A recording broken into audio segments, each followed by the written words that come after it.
everyone. I'm Rosa Linda Román. I go by Rosa Linda, and I realized I've never actually shown you guys my books. I've talked about bits and pieces of them and about some of the launches, but I've never introduced you to my collection of the books that I've written. So I thought I would do that really quickly now, since I have a lot of new eyes on my account right now. So first of all, this was the first book I published. It's called Losing Sight of the Shore: How to Live on a Boat Without Killing Your Family. Those are my three kids and our German Shepherd Nala when we were living on a boat called Dawn Treader, and it's just a collection of stories from our liveaboard adventures. Lately, however, I have been focusing exclusively on my mystery thrillers. These are the thrillers, and together they're part of Catalina's Chronicles because the main character is Catalina Cruz.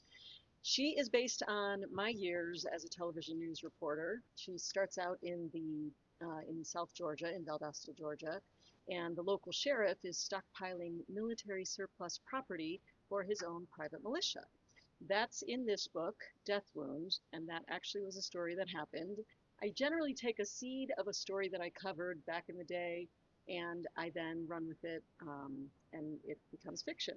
So that's the premise for Death Wounds.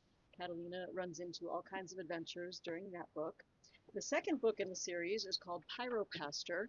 It's also based on a story that happened when I was a reporter in Phoenix, although this time it happens in the swamps in Georgia and North Florida.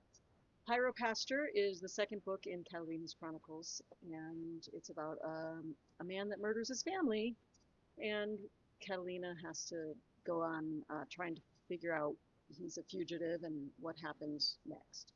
The third book, the third book is Lethal Bonds.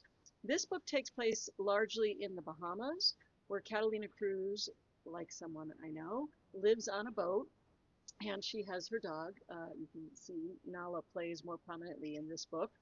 And she runs into a big conspiracy situation with some people who are not so nice. Has to do with the Chinese government, and that's Lethal Bonds. And finally, the book that just came out in November is Fatal Genesis. That's the fourth book in the series, and it takes place in Georgia, Bahamas, and North Florida as well. So those are my books. I just wanted to introduce them to you in case you are in the mood for a new series of mystery thrillers like these or a sailing memoir like this. Thanks.